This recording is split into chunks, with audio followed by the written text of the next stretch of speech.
26ویں number پر جو سبب ہے قبر کے عذاب کا اور موت کے بعد انسان کے عذاب میں مبتلا ہونے کا، وہ ہے بغیر عذر کے شیرخوار بچوں کو دودھ پلانے سے رک جانا۔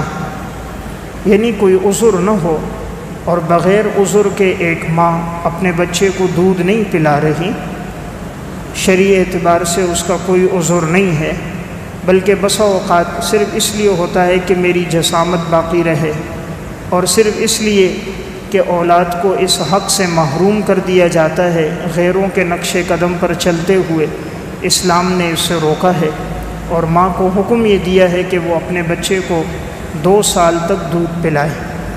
اس کا فائدہ یہ ہوتا ہے کہ دودھ پلانے کے دوران بچے کے جسم میں ماں کی محبت بھی سرایت کر جاتی ہے، ماں کے دل میں اولاد کی محبت، اولاد کے دلوں میں والدین کی محبت ہوتی ہے۔ اللہ تعالیٰ نے اس حق کو قرآن کریم سورہ بقرہ میں بیان بھی فرمایا کہ والدین کا حق ہے کہ وہ اپنی اولاد کو دودھ پلائیں۔ والوالدات یرضعن اولادہن حولین کاملین لمن اراد ان یتم الرضاعہ۔ ماؤں کا حق ہے کہ وہ اپنے بچوں کو 2 سال تک کامل دودھ پلائیں کہ جو ارادہ رکھتے ہیں کہ وہ رضاعت کی مدت کو پورا کریں۔ وعلی المولود لہ رزقہن وکسوتہن بالمعروف، اور بچہ جس والد کی طرف منسوب ہے اسی کے ذمے ہے بچے کا رزق بھی اور بچے کا کپڑا بھی دستور کے مطابق۔ لا تکلف نفس الا وسعها، انسان کو اسی چیز کا مکلف بنایا گیا ہے جو انسان کی طاقت ہے۔ تو حدیث میں آپ صلی اللہ علیہ وسلم نے جو بات بیان فرمائی، یہ المستدرک علی الصحیحین کی روایت ہے کہ آپ نے مختلف لوگوں کو مختلف عذاب میں دیکھا، تو اسی موقع پر حضور فرماتے ہیں کہ میں نے خواب دیکھا۔ خواب میں آپ کو حضرت جبرائیل علیہ السلام اور میکائیل علیہ السلام، یہ دونوں فرشتے آپ کو لے کر گئے، مختلف لوگ بتائے جو مختلف عذاب میں مبتلا تھے۔ تو اسی روایت میں ہے ثم انطلقا بی، پھر مجھے یہ دونوں فرشتے لے کر گئے، فَإِذَا بِقَوْمٍ أَشَدُّ شَيْئًا انتفاخًا، میں نے دیکھا ایک قوم کو کہ جن کے جسم بہت زیادہ پھولے ہوئے تھے، وَأَنْتَنِهِ رِيحًا، اور ان سے بدبو بہت زیادہ آ رہی تھی، وَأَصْوَتِهِ مَنْظَرًا، اور ان کا منظر نہایت دردناک خوفناک تھا۔ فَقُلْتُ مَنْ هَؤُلَاءِ، میں نے پوچھا یہ کون لوگ ہیں؟ قَالَ هَؤُلَاءِ الزَّانُونَ وَالزَّوَانِي، یہ وہ زنا کرنے والے مرد اور زنا کرنے والی عورتیں، یعنی جن کے جسم پھولے ہوئے تھے اور جسم سے بدبو اور تعفن آ رہا تھا، چہرے خوفناک تھے۔ تو آپ نے پوچھا یہ کون لوگ ہیں؟ ان دونوں فرشتوں نے فرمایا یہ وہ ہیں جو دنیا میں زنا کرنے والے تھے۔ آپ نے فرمایا ثم انطلق بی، پھر یہ دونوں فرشتے مجھے لے کر چلے، فَإِذَا أَنَا بِنَاصٍ تَنْحَشُ صَدْيَهُنَّ الْحَيَّاتُ، میں نے دیکھا کہ سانپ ہیں اور وہ عورتوں کے سینوں کو ڈس رہے ہیں۔ فَقُلْتُ مَا بَالُ هَؤُلَاءِ، میں نے کہا یہ کون لوگ ہیں اور یہ عورتوں کو کس وجہ سے عذاب دیا جا رہا ہے؟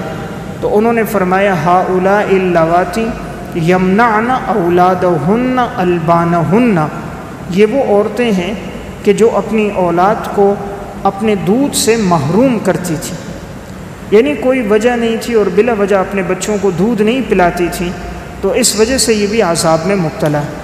تو یہ روایت المستدرک علی الصحیحین کی ہے۔ امام ذہبی بھی فرماتے ہیں یہ روایت صحیح مسلم کی شرائط پر ہے۔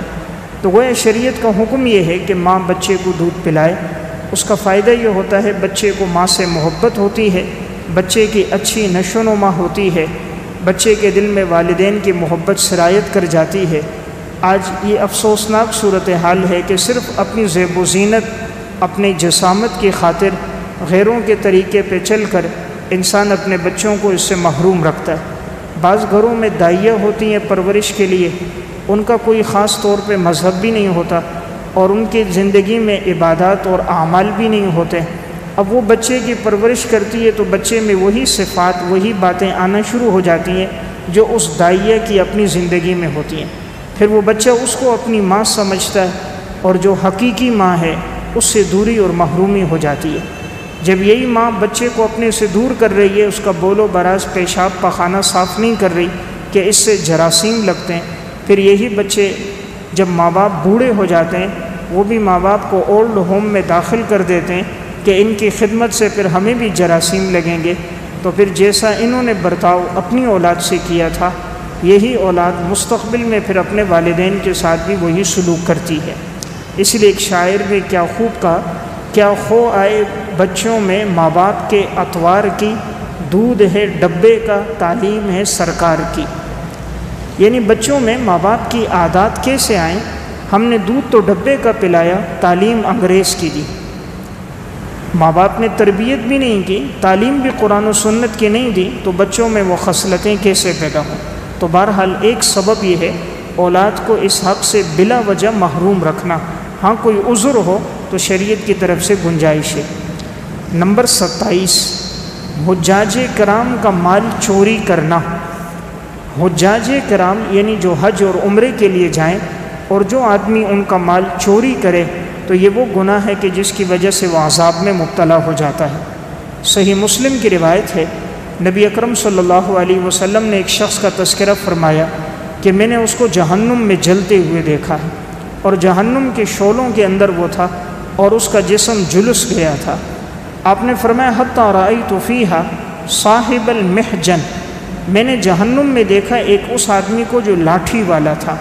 یہ وہ شخص تھا جس نے اپنی لاٹھی کے آگے ایک لوہا سا لگایا ہوا تھا ٹیڑھا کر کے، تو جہاں سے یہ جاتا تو یوں لاٹھی کھینچتا ہوا لے کے جاتا، تو کسی کا سامان ہوتا کسی حاجی کا تو یہ وہ سامان بھی کھینچ کے لے جاتا۔ اگر کوئی دیکھ لیتا پیچھے جاتا تو یہ کہتا مجھے تو پتہ ہی نہیں چلا کہ آپ کا سامان میری لاٹھی کے ساتھ آ گیا، تو اس لیے میں تو بھول گیا، پھر یہ کھول کے واپس رکھ دیتا، اور اگر پتہ نہ چلتا تو یہ لاٹھی کے ساتھ اس کا سامان لے کے چلا جاتا۔ تو آپ صلی اللہ علیہ وسلم فرماتے ہیں حتی رأیت فیہا صاحب المحجن، میں نے جہنم میں ایک شخص کو جلتے ہوئے دیکھا، یہ وہ آدمی تھا جو لاٹھی والا تھا، یجر قصبہ فی النار، اور یہ جہنم کی آگ میں اپنی آنتوں کے ساتھ جل رہا تھا۔ کان یسرق الحاج بمحجنہ، یہ وہ تھا جو حجاج کرام کے مال کو چوری کرتا تھا اپنی لاٹھی کے ساتھ۔ فإن فطن له قال انما تعلق بمحجنی، اگر کسی کو پتہ چل جاتا کہ یہ اس کا مال لے کے جا رہا ہے تو یہ آگے سے کہتا یہ مال تو میری لاٹھی کے ساتھ خود ہی اٹک گیا تھا۔ وإن غفل عنہ ذهب، اور اگر اس کو پتہ نہ چلتا تو یہ اس کے مال کو لے کر چلا جاتا۔ تو یہ صحیح مسلم کی روایت ہے۔ گویا عذاب قبر کا عذاب کا ایک سبب کیا ہے کہ انسان چوری کرے، اور خصوصاً ان لوگوں کے مال کی جو اللہ کے راستے میں۔ اب ایک آدمی حج کے لیے عمرے کے لیے جا رہا ہے، اتنے بلند سفر میں ہے، اور وہاں جا کر کوئی اس کا مال چراتا ہے تو چوری ویسے بھی گناہ ہے، لیکن حجاج کی چوری کرنا یہ بڑا گناہ ہے۔ نمبر 28، حیوان کو قید کرنا اور حیوانات کو تکلیف دینا۔ یعنی کسی بھی حیوان کو انسان قید کر کے روک کے رکھے اور اس حیوان کو غذا نہ دے، کھانا پینا نہ دے، باندھ کے رکھے، پنجرے میں رکھے یہاں تک کہ وہ بھوک اور پیاس سے مر جائیں، تو یہ بھی وہ گناہ ہے جو عذاب قبر کا سبب ہے۔ صحیح مسلم ہی کی روایت ہے، آپ صلی اللہ علیہ وسلم نے ارشاد فرمایا رأیت فیہا صاحب الحرہ التی ربطتھا، میں نے جہنم کے اندر دیکھا ایک اس عورت کو کہ جس نے ایک بلی کو پال کے رکھا تھا، فلم تطعمھا، اس نے بلی کو کھانا نہیں کھلایا، ولم تدعھا تأکل من خشاش الارض، اور اس نے اس کو چھوڑا بھی نہیں کہ وہ بلی خود اپنے لیے زمین کے حشرات میں سے اپنے لیے غذا تلاش کرتی، حتی ماتت جوعا، یہاں تک کہ وہ بلی بھوک کی وجہ سے مر گئی۔ تو یہ صحیح مسلم کی روایت ہے۔ آپ صلی اللہ علیہ وسلم فرماتے ہیں کہ میں نے ایک عورت کو جہنم کے عذاب میں جلتے ہوئے دیکھا، اور اس کا سبب یہ تھا کہ اس عورت نے ایک بلی پالی تھی اور اس کو باندھ کے رکھا تھا، تو نہ تو خود اس کے سامنے کوئی کھانا پینا ڈالتی اور نہ اس کو کھلا چھوڑ دیتی کہ وہ بلی خود اپنے لیے زمین میں غذا تلاش کر دے، یہاں تک کہ وہ بھوک کی وجہ سے مر گئی، تو اللہ نے اس وجہ سے اس عورت کو عذاب دیا۔ تو معلوم ہوا عذاب کا ایک سبب کہ حیوانات کو انسان بھوک پیاس میں رکھے۔ تو اللہ کی سب مخلوقات ہیں تو اگر انسان اللہ کی کسی مخلوق کو اپنے پاس روکتا ہے، گائے ہے، بکری ہے، بلی ہے، کتا ہے، کوئی بھی مخلوق ہے، تو اسے چاہیے کہ وہ ان کا بھی حق ادا کرے۔ نمبر 29، لواطت کرنا۔ لواطت کرنا، ہم جنس پرستی کرنا، یہ وہ گناہ ہے، یعنی کسی مرد کا کسی لڑکے کے ذریعے سے اپنی خواہش کو پورا کرنا۔ حدیث میں، قرآن میں اس گناہ پر بڑی وعیدیں آئی ہیں۔ یہ وہ گناہ تھا کہ جس میں قوم لوط مبتلا تھی۔ حضرت لوط علیہ السلام اپنے دور کے بڑے جلیل القدر پیغمبر گزرے۔ ان دور کے اندر یہ جو قوم تھی یہ اس گناہ میں مبتلا تھی۔ وہاں کے مرد لڑکوں کے ذریعے سے اپنی خواہش کو پورا کرتے تھے۔ حضرت لوط علیہ السلام نے انہیں بہت سمجھایا، لیکن انہیں بات سمجھ نہ آئی۔ اللہ کی طرف سے عذاب آیا اور بڑا سخت عذاب آیا۔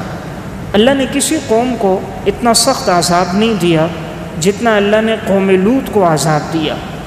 اللہ رب العزت سورہ ہود میں ارشاد فرماتے ہیں، فَلَمَّا جَاءَ أَمْرُنَا جَعَلْنَا عَالِيَهَا سَافِلَهَا، جب ہمارے عذاب کا حکم آیا تو ہم نے حکم دیا تو اوپر والے حصے کو نیچے کر دیا گیا، نیچے والے حصے کو اوپر کر دیا گیا۔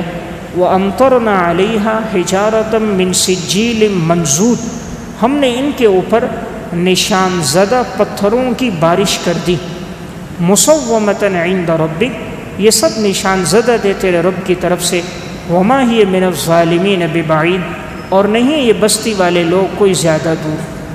تو دیکھیں یہاں پر اللہ نے قوم لوط کے بارے میں فرمایا کہ یہ وہ قوم تھی جو اس گناہ میں مبتلا تھی۔ اللہ رب العزت نے حضرت جبرائیل علیہ السلام کو بھیجا، وہ گئے اور قوم کی پوری زمین کو اوپر تک اٹھایا اور اوپر سے نیچے پٹخ دیا، تو اوپر کے لوگ نیچے، نیچے کے لوگ اوپر ہو گئے، اور پھر ان پر اللہ نے پتھروں کی بارش کر دی، کوئی بھی باقی نہ رہا، سب صفحہ ہستی سے مٹ گئے۔ یہ وہ گناہ ہے کہ اللہ تعالیٰ نے سورہ عنکبوت میں بھی بیان فرمایا کہ ان سے پہلے روئے ارض پر کسی قوم نے یہ گناہ نہیں کیا جو گناہ اس قوم لوط نے کیا۔ أَإِنَّكُمْ لَتَأْتُونَ الرِّجَالَ وَتَقْطَعُونَ السَّبِيلَ، حضرت لوط علیہ السلام نے فرمایا کیا تم لوگ لڑکوں کے پاس آتے ہو اور تم راستے کو کاٹتے ہو، یعنی ناحق اور غلط راستہ استعمال کرتے ہو۔ وَتَأْتُونَ فِي نَادِيكُمُ الْمُنْكَرَ، تم لوگ اپنی مجلسوں میں نازیبا کام کرتے ہو۔ فَمَا كَانَ جَوَابَ قَوْمِهِ إِلَّا أَنْ قَالُوا ائْتِنَا بِعَذَابِ اللَّهِ إِن كُنْتَ مِنَ الصَّادِقِينَ، قوم کے پاس کوئی جواب نہیں تھا سوائے اس کے کہ اس نے کہا اگر تم سچے ہو تو عذاب لے کر آؤ۔ پیغمبر سے کہتے ہیں اگر تم سچے ہو تو عذاب لاؤ، اور پھر عذاب آیا اور ان میں سے کوئی بھی باقی نہ بچا۔ تو بہرحال یہ وہ گناہ ہے کہ جس پر اللہ رب العزت نے قوم لوط کو بڑا سخت عذاب دیا ہے۔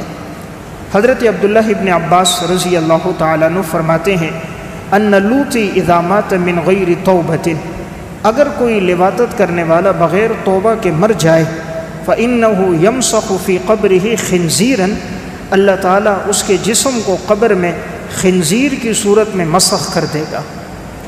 اگر کوئی آدمی لواطت کے گناہ میں مبتلا ہے اور بغیر توبہ کے مر گیا، حضرت عبداللہ بن عباس فرماتے ہیں اللہ تعالیٰ اس کے جسم کو قبر میں خنزیر کی صورت میں مسخ کر دے گا۔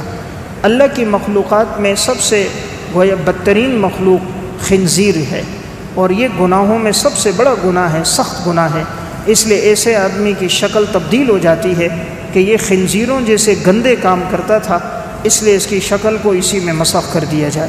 تو بہرحال یہ ایک بہت بڑا گناہ ہے، اس گناہ سے انسان اپنے آپ کو بچائے، یہ عذاب قبر کا سبب ہے۔ نمبر 30، صحابہ اکرام کی گستاخی کرنا۔ عذاب کا ایک بڑا سبب کیا ہے؟ حضرات صحابہ اکرام یہ بڑی مقدس جماعت ہے کہ جنہوں نے دین اسلام کے لیے بڑی قربانیاں دیں، اپنی جان مال اولاد سب کو چھوڑا۔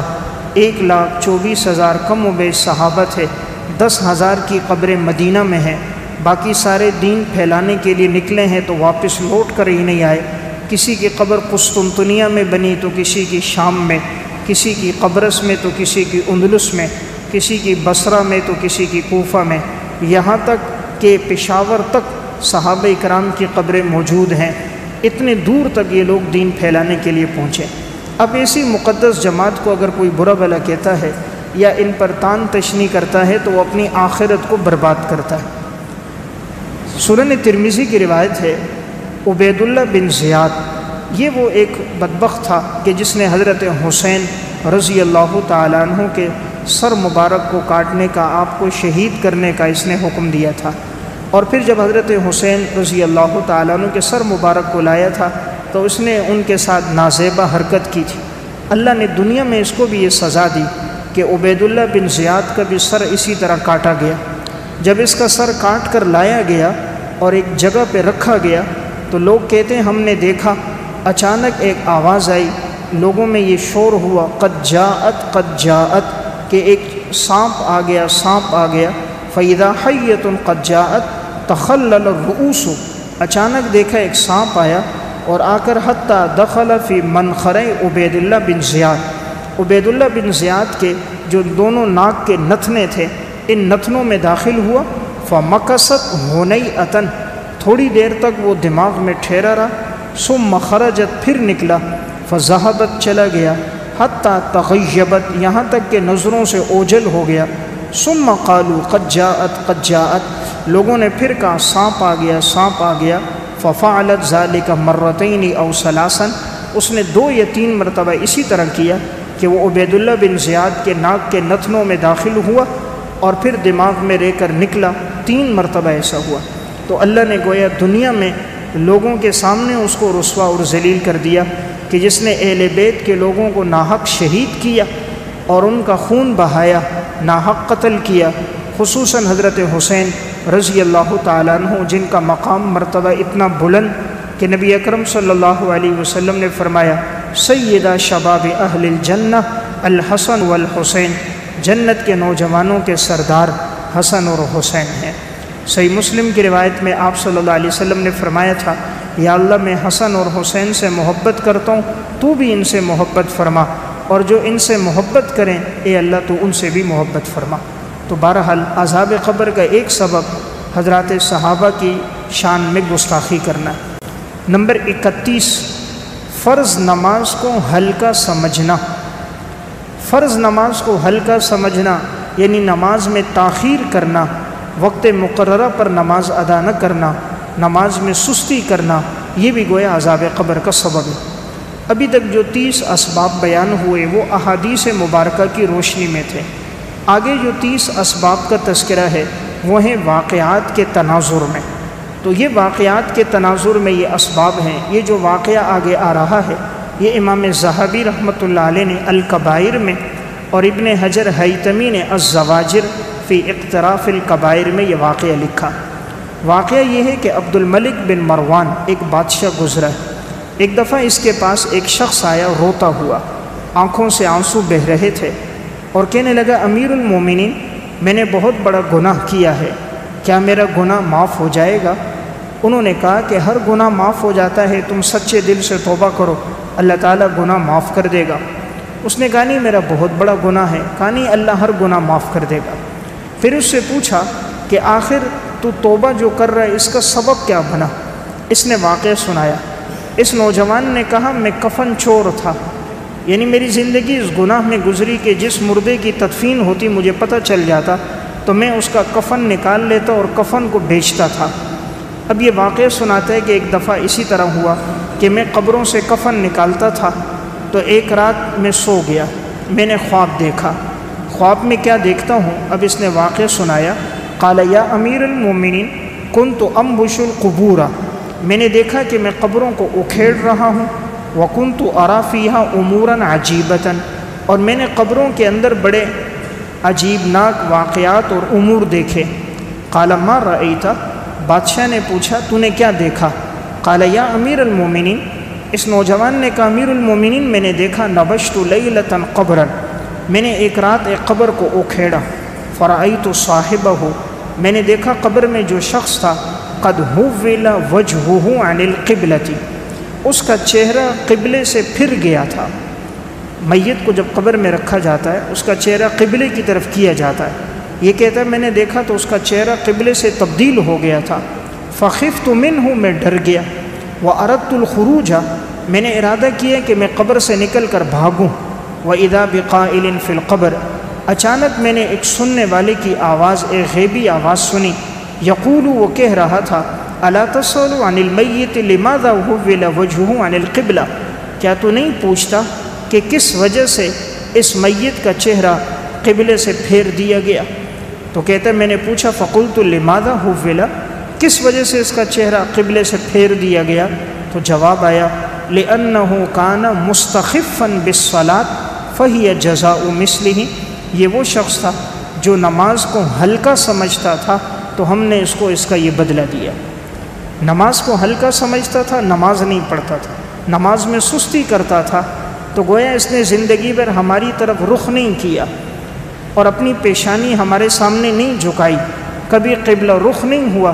اب اس کے عزیز و اقارب آ کر قبر میں اس کا چہرہ قبلے کی طرف کرتے ہیں، تو اب اللہ فرماتے ہیں ہم نے اس کا چہرہ پھیر دیا کہ زندگی میں تو اس نے اپنا چہرہ ہمارے سامنے نہیں جھکایا، اپنی پیشانی ہمارے سامنے نہیں جھکائی، فرما برداری اور اطاعت نہیں کی، تو آج اس کا چہرہ کیوں قبلے کی طرف کیا؟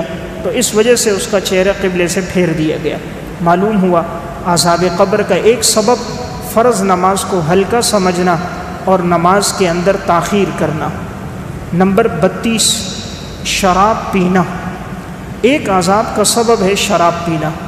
اسی واقعے میں آگے وہ بات ذکر کرتا ہے کہ میں نے دیکھا ثم نبشت قبرا آخرا، میں نے دیکھا کہ میں نے ایک اور قبر کو کھولا، فرأیت صاحبہ قد حول خنزیرا، میں نے دیکھا اس شخص کا چہرہ خنزیر کی صورت میں مسخ کر دیا گیا تھا، وقد شد بالسلاسل والاغلال فی عنقہ، میں نے دیکھا کہ اس کو زنجیروں میں باندھ دیا گیا اور اس کے گلے کے اندر آگ کے طوق تھے، فخفت منہ، میں ڈر گیا، واردت الخروج، میں نے ارادہ کیا کہ میں نکل کر بھاگوں، واذا بقائل یقول، ایک کہنے والے نے کہا الا تسأل عن عملہ، تو نہیں پوچھتا کہ کس وجہ سے اس کو عذاب دیا جا رہا ہے؟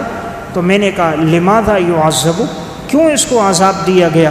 تو جواب آیا کان یشرب الخمر ومات من غیر توبۃ، یہ دنیا میں شراب پیتا تھا اور بغیر توبہ کے یہ مر گیا، دنیا میں شراب پیتا تھا اور بغیر توبہ کے یہ مر گیا، اس وجہ سے اس کے چہرے کو خنزیر کی صورت میں مسخ کر دیا۔ حدیث میں آتا ہے کہ جو شخص شراب کا ایک قطرہ پی لیتا ہے 40 دن اس کی نماز قبول نہیں ہوتی۔ حدیث میں آتا ہے آپ صلی اللہ علیہ وسلم نے فرمایا جو شراب پیتا ہے توبہ نہیں کرتا تو کل قیامت کے دن جہنمیوں کے جسم سے نکلنے والی جو پیپ ہوگی اور خون ہوگا یہ اس شخص کو پلایا جائے گا۔ تو بہرحال یہ ایک بڑا گناہ ہے، شریعت نے اس لیے حرام کیا کہ اس کے بعد انسانی عقل عموماً کام نہیں کرتی، انسان نازیبہ حرکتیں کرتا ہے، ماں بہن بیٹی کی تمیز باقی نہیں رہتی، حلال اور حرام کا امتیاز ختم ہو جاتا ہے، انسان اپنے دائرے میں نہیں رہتا، عقل جیسی نعمت سے محروم ہوتا ہے۔ اس لیے شریعت یہ چاہتی ہے کہ انسان اپنی خواہش کو حلال طریقے پر پورا کرے اور اپنے آپ کو نازیبہ حرکتوں سے بچائے۔ نمبر 33، چغل خوری کرنا اور اس کے ذریعے لوگوں میں جھگڑا کروانا۔ چغل خوری کا مطلب ہوتا ہے ایک کی بات دوسرے کو پہنچانا، دوسرے کی بات پہلے کو پہنچانا تاکہ دونوں کے درمیان جھگڑا ہو جائے۔ اب ایک بات ہوتی ہے درمیان میں 2-3 باتیں وہ اپنی طرف سے لگا لیتا ہے تاکہ کسی طرح یہ لوگ آپس میں الجھ جائیں، جھگڑا ہو جائے، تو یہ بھی وہ گناہ ہے جو عذاب قبر کا سبب ہے۔ اسی واقعے میں جو امام ذہبی نے الکبائر میں اور ابن حجر حیتمی نے الزواجر میں لکھا، یہی شخص کہتا ہے ثم نبشت قبرا آخر، پھر میں نے ایک اور قبر کو کھولا، فوجدت صاحبہ، میں نے دیکھا ایک شخص کو قد شد فی الارض باوتاد من نار، کہ اس کو باندھ دیا گیا تھا اور اس کے جسم کو لوہے کی تاروں کے ساتھ، واخرج لسانہ من قفاہ، اور اس کی زبان کو نکالا گیا تھا اس کی گدی سے، یعنی زبان کھینچ کر گدی سے باہر نکال دی گئی، فخفت ورجعت، میں ڈر گیا اور میں قبر سے نکل کے بھاگنے لگا، واردت الخروج، میں نے چاہا کہ میں نکل جاؤں، فنودی، تو مجھے آواز دی گئی، کیا آپ نہیں پوچھتے کہ اس آدمی کو کس وجہ سے یہ عذاب دیا گیا؟ میں نے پوچھا کس وجہ سے عذاب دیا گیا؟ تو جواب آیا کان لا یتحرز من البول، یہ پیشاب کی چھینٹوں سے نہیں بچتا تھا۔ نمبر 1، پیشاب کی چھینٹوں سے نہیں بچتا تھا۔ نمبر 2، وکان ینقل الحدیث بین الناس، یہ لوگوں کے درمیان باتوں کو نقل کرتا، چغل خوری کرتا، فہذا جزاء مثلہ، تو ہم نے اسی طرح کا بدلہ اس کو دیا ہے۔ یعنی ایک تو پیشاب کی چھینٹوں سے نہیں بچتا تھا، پاکی ناپاکی کا خیال نہیں کرتا تھا، تو جب ایک آدمی پیشاب کی چھینٹوں سے نہ بچے تو کپڑے ناپاک ہوں گے، جسم ناپاک ہوگا، تو اس کی نماز ہی قبول نہیں ہوگی۔ اب اگر وہ وضو کر بھی لے تب بھی نماز نہیں ہوگی، اس لیے کہ کپڑے ناپاک ہیں، جسم ناپاک ہے۔ اس لیے شریعت کا حکم ہے جب انسان استنجا کر دے تو استنجے کے بعد خوب پانی بہا دے، اگر پیشاب کے قطرے ہیں، نجاست ہے، وہ ختم ہو جائے، اور جسے اگر قطرے آ رہے ہیں تو تھوڑی دیر ٹھہر جائے یہاں تک کہ قطرے آنا بند ہو جائیں، پھر اس کے بعد انسان اٹھے اور وضو کرے۔ تو کہا پہلی بات پیشاب کی چھینٹوں سے نہیں بچتا تھا، نمبر دو ایک کی بات دوسرے تک پہنچاتا، دوسرے کی بات تیسرے تک پہنچاتا تاکہ جھگڑا ہو جائے، تو اس زبان سے یہ جھگڑے کراتا تھا، اسی لیے اس زبان کو گدی سے کھینچ کر نکالا گیا تاکہ جس زبان سے اس نے جھگڑے کیے اسی زبان کو عذاب دیا جائے۔ نمبر 34، فرض نماز کو چھوڑنے والا، جو آدمی فرض نماز کو چھوڑ دے، اسی واقعے کے اندر یہی شخص آگے بیان کرتا ہے، ثم نبشت قبرا آخر، پھر میں نے ایک اور قبر کو کھولا، فوجدت صاحبہ، میں نے قبر والے کو پایا، قد اشتعل بالنار، آگ کے شعلوں سے قبر بھری تھی، فخفت واردت الخروج، میں نے چاہا کہ میں نکل کے بھاگوں، فقیل لی الا تسأل عنہ وعن حالہ، مجھ سے کہا گیا کیا تو نہیں پوچھتا کس وجہ سے اس کو عذاب دیا جا رہا ہے؟ فقلت ماذا حالہ، میں نے کہا کس وجہ سے عذاب دیا جا رہا ہے؟ فرمایا کان تارکا للصلاۃ، یہ نماز چھوڑنے والا تھا، فہذا جزاء مثلہ، تبھی ہم نے اس کو یہ بدلہ دیا، یعنی یہ نماز نہیں پڑھتا تھا اس وجہ سے ہم نے اس کو یہ عذاب دیا۔ تو معلوم ہوا نماز کا چھوڑ دینا بہت بڑا گناہ ہے، اس لیے حدیث میں بھی آتا ہے، نبی اکرم صلی اللہ علیہ وسلم نے فرمایا من ترک الصلاۃ متعمدا فقد کفر، جو جان بوجھ کے نماز چھوڑ دے گویا اس نے کفر کیا۔ آپ نے نماز چھوڑنے کو کفر سے تعبیر کیا۔ صحابہ کرام فرماتے تھے ہم کسی گناہ کو کفر نہیں سمجھتے سوائے نماز کا چھوڑ دینا۔ تو گویا مومن اور منافق کے درمیان اس دور میں نشانی ہوتی تھی کہ منافق نماز کا اہتمام نہیں کرتا تھا، مومن نماز کا اہتمام کرتا تھا۔ نمبر 35، نماز میں سستی کرنا، یعنی نماز تو پڑھ رہا ہے لیکن مؤخر کر کے پڑھ رہا ہے، تاخیر سے پڑھ رہا ہے، جماعت سے نہیں پڑھ رہا، نماز کو قضا کر کے پڑھ رہا ہے، آخری وقت میں پڑھ رہا ہے، اہتمام نہیں ہے، سستی کر رہا ہے، تو یہ بھی عذاب قبر کا سبب ہے۔ امام ذہبی رحمہ اللہ نے الکبائر میں ایک واقعہ لکھا، ایک شخص کہتا ہے میری بہن کا انتقال ہوا، میں تجہیز اور تکفین میں شریک تھا، اس دوران میرے کوئی ضروری کاغذات اور سامان قبر میں رہ گیا، جب بہن کو دفنا رہا تھا تو کچھ سامان اس کا جو ہاتھ میں تھا وہ اس نے قبر میں رکھا تھا، اس کو یاد نہ رہا، یہاں تک کہ قبر اوپر سے بند کر دی۔ جب گھر آیا تو یاد آیا کہ وہ جو میرا ضروری سامان تھیلی میں تھا وہ تو قبر میں رہ گیا۔ اس نے علماء سے مسئلہ پوچھا، انہوں نے بتایا جب قبر کو ایک دفعہ بند کر دیا جائے تو قبر کو نہ کھولا جائے۔ اس نے کہا بہت ضروری کاغذات ہیں۔ انہوں نے کہا پھر قبر کی ایک جانب سے کھول دو جہاں تمہارا غالب گمان ہے، وہاں سے کھول کر نکال دو، پوری قبر اوپر سے نہ کھولو۔ اب یہ کہتا ہے جب میں نے ایک جانب سے تھوڑی سی قبر کھولی تو میں نے دیکھا تو میری بہن عذاب قبر میں مبتلا تھی اور اس کا جسم جھلس گیا تھا، تو میں دیکھتے ہی میں نے قبر کو بند کیا، دوڑتا ہوا گھر آیا اور میں نے اپنی ماں سے کہا کہ آخر ہماری بہن کا کیا ایسا گناہ ہوگا کہ تھوڑی دیر گزری عذاب قبر میں مبتلا ہے؟ تو ماں نے روتے ہوئے جواب دیا، بیٹا، قالت یا ولدی کانت اختک تتہاون بالصلاۃ، تمہاری بہن نماز میں سستی کرتی تھی، وتؤخرها عن وقتها، نماز کو اپنے وقت سے مؤخر کر کے پڑھتی تھی۔ تو امام ذہبی کہتے ہیں فہذا حال من یؤخر الصلاۃ عن وقتها، جو نماز کو مؤخر کرے جب اس کے لیے یہ عذاب ہے، فکیف حال من لا یصلی، اس کی کیا حالت ہوگی جو نماز ہی نہیں پڑھتا۔ یعنی جو نماز کو مؤخر کرے اس کے لیے اتنا سخت عذاب ہے، ایک آدمی جب نماز ہی نہ پڑھتا ہو اور نماز میں اتنی تاخیر کرتا ہو تو اس کے لیے کتنا سخت عذاب ہوگا۔ تو بہرحال 35واں جو سبب ہے وہ ہے نماز میں سستی کرنا۔ نمبر 36، سودی کاروبار کرنا۔ عذاب قبر کا ایک سبب کیا ہے؟ سودی کاروبار، کہ انسان سود کے گناہ میں مبتلا ہو۔ تو چونکہ سود وہ گناہ ہے کہ احادیث میں، قرآن کریم میں بڑے سخت الفاظ میں اس سے روکا گیا۔ پورے قرآن میں ایک گناہ ایسا ہے کہ اللہ تعالیٰ نے اس گناہ کے بارے میں فرمایا کہ جو آدمی سود کھانے سے پرہیز نہیں کرتا، بچتا نہیں ہے، تو اس کے ساتھ اللہ کی طرف سے اعلان جنگ ہے۔ فَإِن لَّمْ تَفْعَلُوا فَأْذَنُوا بِحَرْبٍ مِّنَ اللَّهِ وَرَسُولِهِ، اگر تم اس گناہ سے باز نہیں آتے تو اللہ اور اللہ کے رسول کی طرف سے تمہارے لیے اعلان جنگ ہے۔ تو اللہ اور اللہ کا رسول جب کسی سے جنگ کرے تو کوئی آدمی بچ نہیں سکتا، اس لیے کہ اللہ رب العزت کو معاذ اللہ کون شکست دے سکتا ہے۔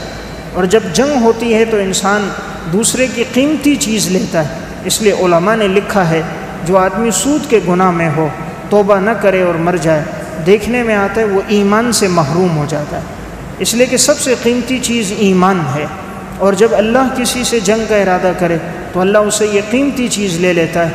ایسے آدمی کا خاتمہ اچھا نہیں ہوتا، لا علاج بیماریوں میں مبتلا ہو جاتا ہے، اولاد نافرمان ہو جاتی ہے، بیوی بد اخلاق ہو جاتی ہے، اور انسان مختلف امراض کا شکار ہو کر ایک عرصے دراز تک بیماریوں میں مبتلا رہتا ہے۔ تو اس کی بنیادی وجہ یہ گناہ ہے۔ اس لیے علامہ ابن حجر ہیتمی نے الزواجر عن اقتراف الکبائر میں ایک واقعہ لکھا۔ ایک شخص کہتا ہے کہ میری عادت تھی کہ میں اپنے والد کی قبر پہ حاضر ہوتا تھا اور ان کے لیے ایصال ثواب کرتا تھا۔ رمضان المبارک کا مہینہ آیا اور جب آخری عشرہ شروع ہوا تو میں اپنے والد کی قبر پر گیا اور وہاں تلاوت کر رہا تھا، زبانی قرآن پڑھ رہا تھا، ایصال ثواب کر رہا تھا۔ کہتے ہیں میں نے قریب کے ایک قبر سے عذاب کی آواز سنی، تو میں نے جب کان لگائے تو مجھے وہ عذاب محسوس ہوا کہ یہ شخص عذاب قبر میں مبتلا ہے۔ تو کہتے ہیں میں سوچنے لگا کہ یہ تو ایک نیک آدمی کی قبر تھی، لوگوں میں اس کے بارے میں مشہور تھا، کان علی غایت من ملازمت المسجد والصلوات فی اوقاتها، کہ یہ تو مسجد میں حاضری دیتا تھا، نماز کی پابندی کرتا تھا، والصمت عن الکلام، لایانی باتوں سے اپنے آپ کو بچاتا بھی تھا، آخر یہ کیوں اتنے سخت عذاب میں مبتلا ہے؟ یہ شخص کہتا ہے جب میں نے تحقیق کی، لوگوں سے معلومات لیں کہ جس شخص کی قبر ہے اس میں کوئی ایسا گناہ، تو لوگوں نے پھر مجھے بتایا فاستقصیت الذین یطلعون علی حقیقت احوالہ، میں نے خوب اس کے بارے میں کھریدا، لوگوں سے تحقیق تفتیش کی تو مجھے اس کے بارے میں لوگوں نے بتایا فاخبرونی انہ کان یأکل الربا، یہ وہ آدمی تھا جو زندگی میں سود کھاتا تھا۔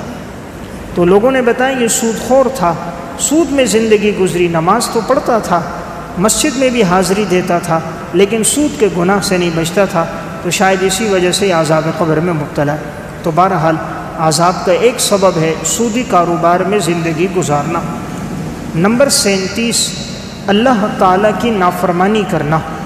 اللہ کی نافرمانی کرنا اور کفر میں زندگی گزارنا، ایمان نہ لانا اور ایمان والوں کا دشمن بننا، یہ بھی وہ گناہ جو عذاب کا سبب ہے۔ امام ابن ابی الدنیا رحمۃ اللہ علیہ متوفہ 281 ہجری کی کتاب القبور، اس میں انہوں نے ایک واقعہ لکھا۔ ہشام بن عروہ اپنے والد سے نقل کرتے ہیں، وہ ایک واقعہ بیان کرتے ہیں، کہتے ہیں کہ ایک دفعہ سفر تھا اور ایک شخص ایک اونٹ پہ سفر میں سوار تھا، رات کا اندھیرا تھا اور وہ اکیلے سفر کر رہا تھا۔ گزرتے گزرتے ایک جگہ سے اس کا گزر ہوا تو وہاں قریب میں قبرستان تھا۔ کہتے جب میں وہاں سے گزرا میں نے دیکھا اچانک کوئی آدمی مجھے پیچھے سے آواز دے رہا ہے۔ میں نے دیکھا تو اس نے کہا مجھے پانی پلاؤ، اللہ کے بندے پانی پلاؤ۔ میں نے دیکھا تو اس کا پورا جسم آگ میں جلا ہوا تھا اور زنجیر میں اسے جکڑا ہوا تھا اور ایک آدمی نے پیچھے زنجیر پکڑی ہوئی تھی۔ کہتے میں نے اس کی حالت دیکھی، مجھے ترس آیا تو میں نے اپنے مشکیزے سے پانی پلانے کے لیے اپنے جانور کو اس کی طرف موڑا، اونٹ کو، تاکہ میں اس کو پانی پلا دوں۔ اتنے میں پیچھے سے ایک اور آیا، اس نے کہا اللہ کے بندے اس کو نہیں پلانا، یہ وہ بدبخت تھا جس نے زندگی نافرمانی میں گزاری، جس نے زندگی کفر میں گزاری تھی۔ تو کہتا ہے جب میں نے اس کی یہ حالت اور عذاب کو دیکھا تو ایک دم میں اپنی سواری سے نیچے گر گیا اور میں بے ہوش ہو گیا۔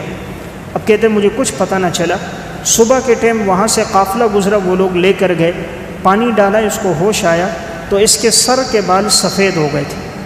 یعنی ایک رات میں اس نے جو ہولناک منظر دیکھا ہے، تو امام ابن ابی دنیا لکھتے ہیں کہ اس کی وجہ سے صبح جب اٹھا تھا اس کے سر کے سارے بال سفید ہو گئے تھے۔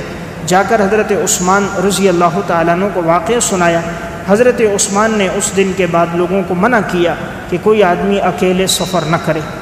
تو واقعہ سنانے کا مقصد کہ یہ وہ تھا جس نے زندگی اللہ کی نافرمانی میں گزاری، کفر میں گزاری، تو اللہ نے اسے عذاب قبر میں مبتلا کیا۔ نمبر 38، والدین کی نافرمانی کرنا۔ عذاب قبر کا ایک سبب والدین کی نافرمانی ہے۔ شریعت میں جہاں کہیں اللہ رب العزت نے عموماً اپنا حکم بیان فرمایا، وہیں اللہ تعالیٰ نے والدین کا حکم بھی بیان فرمایا۔ والدین کا تذکرہ قرآن و سنت میں بڑی تاکید کے ساتھ آیا، یہاں تک اللہ تعالیٰ نے فرمایا کہ ان کے سامنے تم اف بھی نہ کہو، ولا تنہرہما، انہیں جھڑکو نہیں، وقل لہما قولا کریما، ان کے سامنے بات نرمی سے کرو۔ تو ان کے بڑے حقوق ہیں، اس لیے جہاں اللہ نے حکم دیا کہ تم میرا شکر ادا کرو، تو وہیں حکم دیا اپنے والدین کا بھی شکر ادا کرو۔ حضرت سفیان بن عیینہ رحمۃ اللہ علیہ فرماتے ہیں تفسیر معالم التنزیل بغوی میں، وہ کہتے ہیں اللہ کا شکر یہ ہے کہ انسان 5 وقت نماز پڑھے، والدین کا شکر یہ ہے کہ ہر نماز کے بعد والدین کے لیے دعا کرے۔ والدین کے لیے ہر نماز کے بعد دعا کرنے والا گویا وہ اپنے والدین کا شکر ادا کرتا ہے، والدین کا گویا اس نے ایک حد تک حق ادا کیا۔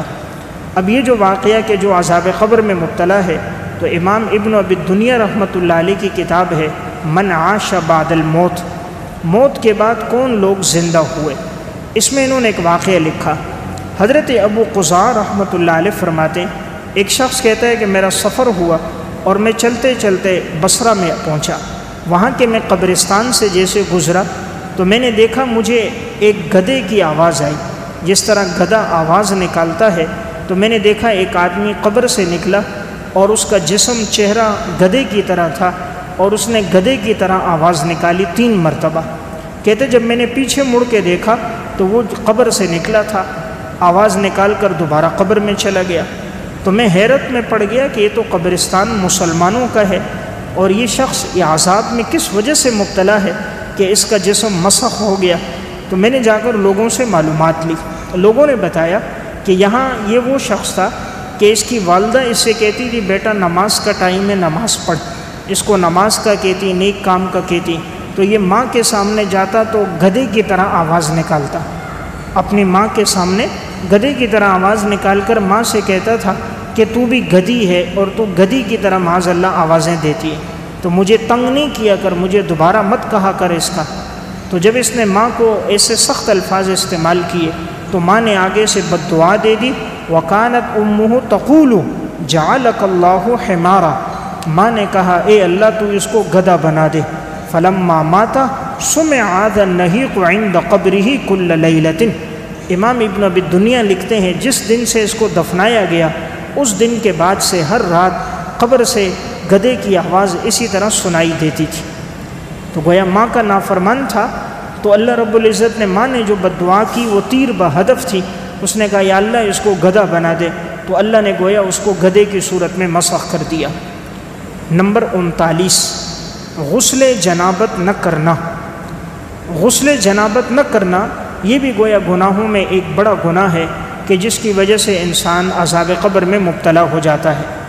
علامہ جلاء الدین سیوطی رحمہ اللہ کی کتاب ہے شرح الصدور فی احوال الموتى والقبور، اس میں انہوں نے ایک واقعہ لکھا، کہتے ہیں کہ شخص کا انتقال ہوا، جب اس کی تدفین کی اور اوپر سے ٹائلیں برابر کر رہے تھے اس کی قبر کے اوپر تاکہ اس پر مٹی ڈالی جائے، اب ٹائلیں اوپر درست کر رہے تھے تو اچانک ایک ٹائل اندر کی طرف گر گئی۔ اب کہتے ہیں جب دوبارہ اس کو اٹھایا تو ایک شخص کی جو اندر نظر پڑی تو اس نے دیکھا کہ وہ شخص عذاب قبر میں مبتلا ہے اور اس کا جسم بالکل جلس گیا ہے، آگ کے اندر وہ تکلیف میں ہے۔ تو اس نے دوبارہ اس کو اوپر اینٹ کو برابر کیا، رکھا، جلدی سے مٹی ڈالی اور پھر یہ لوٹ کر آیا اس کے گھر، اور اس کی گھر والی سے پوچھا کہ ابھی ہم نے اس کو دفنایا تھا اور اوپر سے ابھی اینٹیں برابر بھی نہیں کی کہ وہ عذاب قبر میں مبتلا ہوا، اور ایسی سخت میں نے ہولناک حالت دیکھی کہ میں نے کبھی نہیں دیکھی، آخر ایسا کون سا گناہ ہوگا کہ تمہارا شوہر اس کی وجہ سے عذاب میں مبتلا ہے؟